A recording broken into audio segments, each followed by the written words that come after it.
사랑해요. 주의 자비 변치 않네. 내 모든 삶 주의 손에 있네. 난 눈을 뜰 때부터 잠들 때까지 난 노래해 주의 선하심을. 내 평생 신실하신 주, 내 평생 좋으신 하나님, 나의 호흡 끊길 때까지 난 노래해 주의 선하심을. 주의 음성 품 가운데 나린 너의 흑암에서 안위하시는 주님, 그는 나의 아버지, 그는 나의 친구. 난 거하리 주의 선하심에. 내 평생 신실하신 주, 내 평생 좋으신 하나님,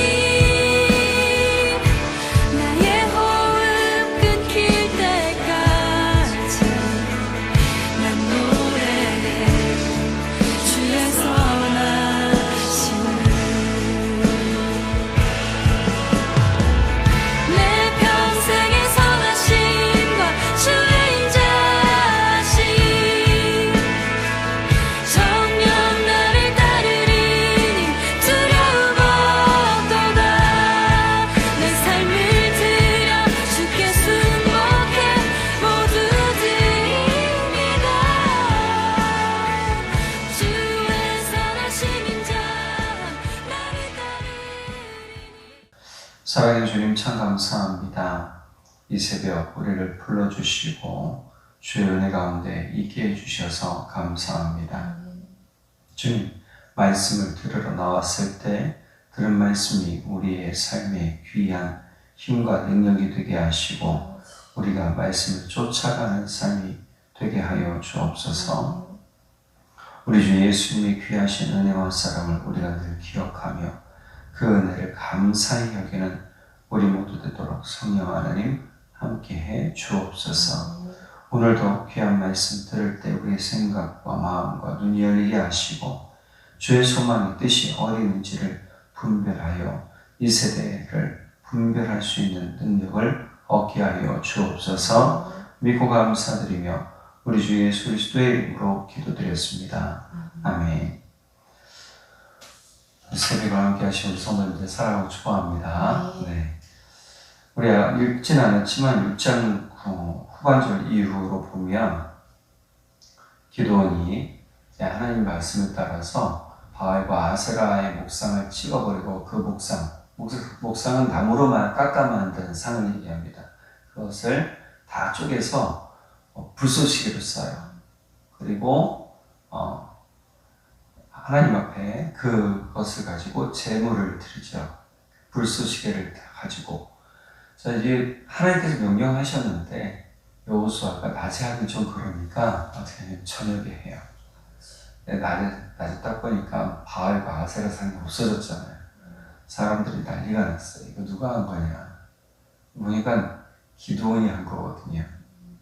기드온이 아마 좀 그때도 좀 별났었나 봐요. 그래서 바알과 아세라 상을 찍어버린 걸 기드온이라는 것을 알고 이제 그 아버지 요아스를 향해 찾아갑니다만 사람들이. 자, 그때 어떻게 했냐면 그 요아스가 지혜로운 말을 해요. 두어라, 네가 만약에 잘못했으면 바알과 아세라가 다투어 싸우지 않겠느냐.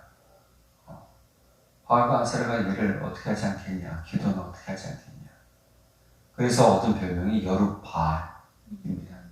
그래서 오늘 이 기도원의 별명을 잘 보면 바알과 싸우다 라는 뜻이에요. 바알과 다투다. 그래서 여룻바알 또는 이제 여룻베셋 수치와 더불어 이기다.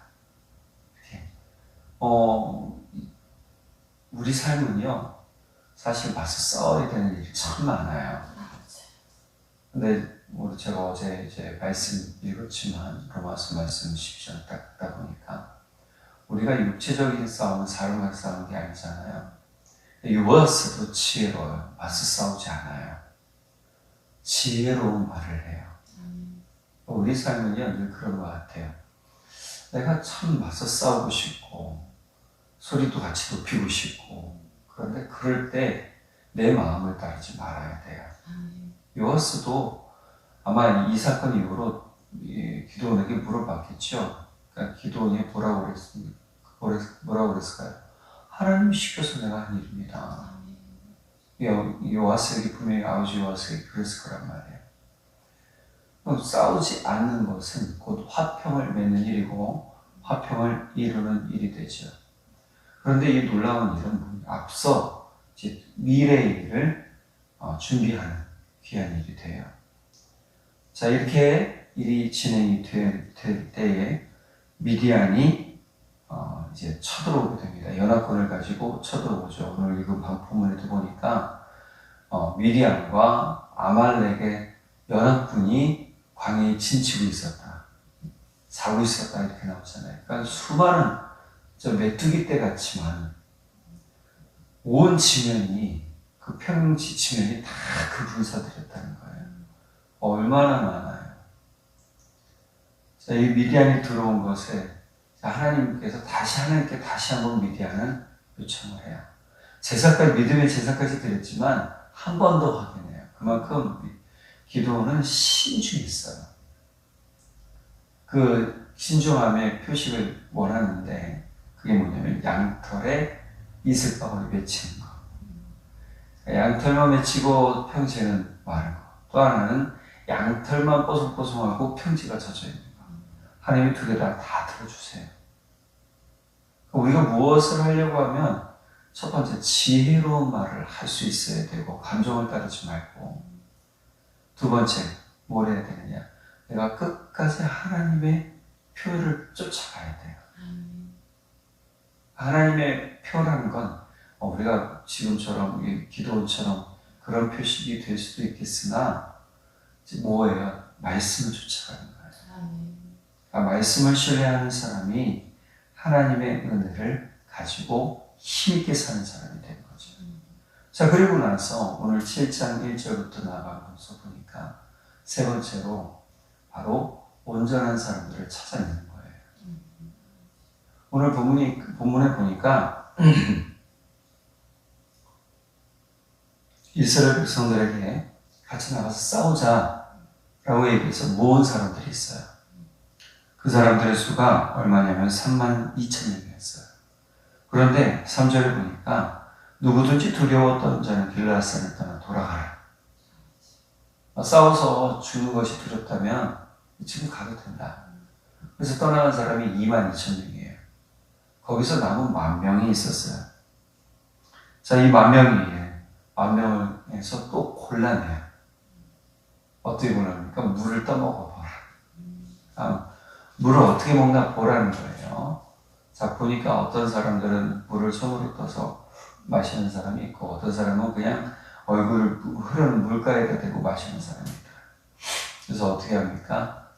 물가에 대고 얼굴 대고 물 마시는 사람 7,000명 이제 9,700명 되겠죠. 그 사람은 다 돌려보내요. 그리고 물을 떠서 먹은 300명. 그 300명만 남게 되죠. 자, 그리고 나서 7장 후반절에 보면 이 19절부터 본격적인 전쟁이 시작됩니다. 근데 이 전쟁에 하나님이 지혜를 주세요. 싸움을 할 때, 우리가 영적 전쟁을 할 때든 삶을 살아갈 때는 하나님의 지혜가 반드시 필요합니다. 15절 이후로 보면 기드온이 국군과 회몽하는 말을 듣고 경배하며 이스라엘 진영으로 돌아와 이르되 일어나라 여호와께서 미디안과 그 모든 진영을 너희 손에 넘겨주셨느니라 하고 300명을 세 대로 나눠 세 개의 공격 부대로 나누었다는 거예요. 그래서 300명을 세 대로 나누어 각 손에 나팔과 비능아리를 들이고 항아리 안에는 횃불을 감추게 하고 그들에게 이르되 너희는 나만 보고 내가 원하는 대로 하되 내가 그 진영 근처에 이르러서 내가 하는 대로 너희도 그리하여. 자, 그래서 어떻게 합니까? 새벽에 따르게 하죠. 나팔을 풀고 또 여호와를 위하라, 기도를 위하라 외치게 만들어요. 자, 이렇게 할 때 어떤 일이 일어납니까? 온 사람들이 호미백산하고 떠나갔다. 서로 혼란했다. 22절 300명이 나팔을 불 때 여호와께서 그 온 진영에서 치고끼리 칼로 치게 하심으로 적군이 도망하여 스레라의 벳시다에 이르고 또 밥닷에 가까운 아벨 무홀라의 경계에 이르렀으며. 딴 거 하지 않았어요. 나팔 불고 횃불 들고 항아리 끼고 여호와를 위하여 기도를 위하여 라고 외치기만 했어요. 그런데 깜깜하니까 누가 누군지 모르잖아요. 서로가 서로를 적으로 인식하고 서로 싸워 죽이는 일이 발생해 버립니다. 자, 그 후로부터 기드온이 사자를 보내서 미디안을 치고 벳바라와 요단강에 이르는 수를 점령하라 하며 이에 에브라임 사람들이 다 모여 벳바라와 요단강에 이르는 수를 점령했다. 그리고 이 연합군의 장군들은 잡아서 죽여요. 자, 이렇게 왕들도 장군들도 잡아 죽이게 되죠.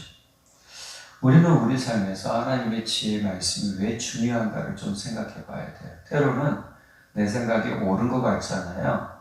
근데 그렇지 않다라는 거예요. 내 생각은 대부분 어디에 미치냐면 내 욕심에 미쳐 있어요. 그러니까 내 욕심과 맞닿아 있기 때문에 내 욕심을 내려놔야 되는 훈련을 해야 되거든요. 그러니까 내 욕심이 나를 이끌게 되면 결국은 내 삶은 온전히 주님을 바라보지 못하게 되고 주의 뜻을 분별할 수가 없게 되는 겁니다. 기드온이 하나님의 뜻을 확인한 다음에 전쟁에 임하게 되고 하나님의 지혜를 가지고 공격 무기도 없잖아요. 칼도 없잖아요. 이 300명, 기드온 포함해서 301명이 가졌던 건 나팔불과 항아리와 또 횃불, 그거밖에 없었어요. 밝은 곳이 있으면 밝은 곳에 비해 다른 곳은 어떻게 해요? 어두워져 보이잖아요. 그러니 이 일들을 통해서 하나님의 지혜가 우리의 삶에 승리를 가져온다는 사실을 꼭 기억해야 됩니다. 자, 그런데 8장 넘어가면 기드온이 이제 모든 땅들 다 점령하고 또 왕들을 죽이고 이스라엘의 왕으로 추대되려고 할 때 참 겸손했어요. 하지만 한 가지 문제가 생기죠. 기드온이 이 결혼한 여자들이 많았어요. 그래서 자녀가 70명이 넘어요. 71명이 아비멜렉을 포함해서 71명의 아들을 둬요. 71명의 아들. 근데 자녀들이 딸들까지 포함한다면 얼마나 많겠어요? 100명이 넘겠죠. 그렇죠? 자, 이것이 나중에 어떤 일이 되느냐? 이 이스라엘에게 참 골치 아픈 일이 돼요. 기드온이 조금 더 지혜로웠다면 요 부분에서 자녀들에게 하나님을 잘 가르쳐주고 은혜를 잘 전하는 사람들이 되었다면 참 은혜와 사랑을 가진 사람이 되었을 텐데 말년이 참 아름답지는 못했다. 하나님께서 우리에게 요구하시는 바가 뭐냐? 욕심을 따르지 마라. 육신의 욕심을 따르면 결국은 죽는다. 우리의 삶에서 죄가 잉태하면서 사망을 낳는다라고 하잖아요. 그 욕심을 가지면 이것이 자라나서 죄가 되고 죄가 장성하면 사망을 낳는다는 것. 사망에 미친다는 거예요. 낳는다는 표현은 미친다는 거예요. 그러니까 우리 삶이 결국 육체적 쾌락과 육체적 욕심을 쫓는 순간 내 마음은 하나님의 뜻과는 멀어지게 되고 자꾸 문제가 일어나는 삶이 되는 것이죠. 그런 문제가 일어날 수도 있어요. 주님을 믿어도 하나님을 믿어도 예수님 믿어도 우리 삶의 문제는 끊임없이 나타나잖아요. 그런데 이 문제가 좀 차원이 달라요. 그래서 이게 다른 거예요.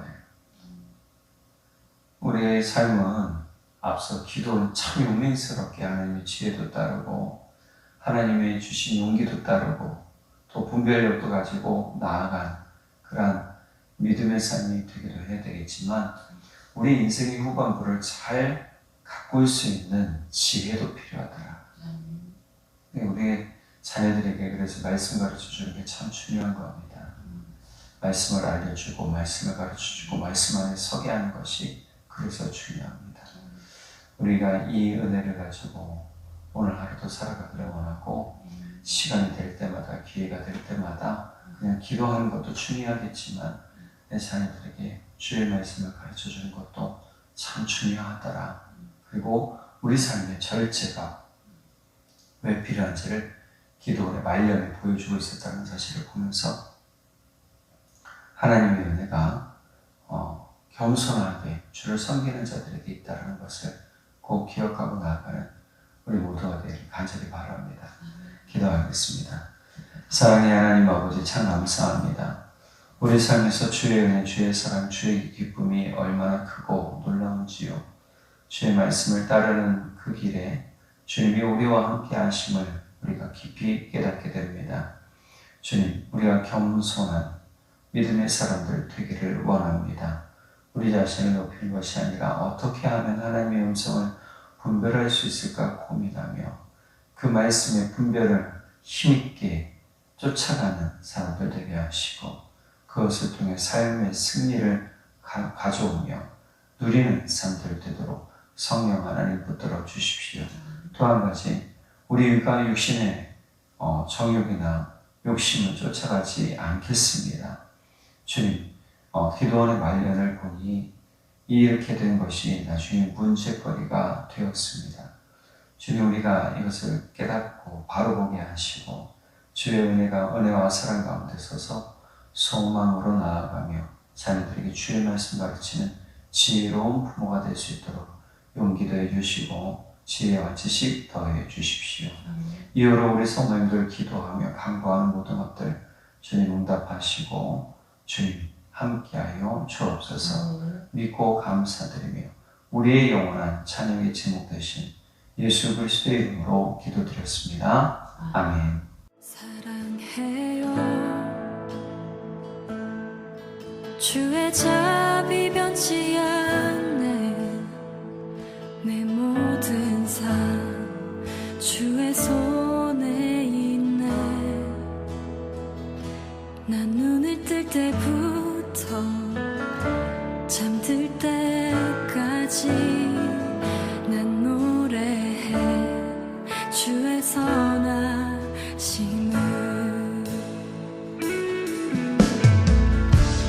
내 평생 신실하신 주, 내 평생 좋으신 하나님, 나의 호흡 끊길 때까지 난 노래해 주의 선하심을. 주의 음성 불 가운데 난 인도에 흑암에서 안위하시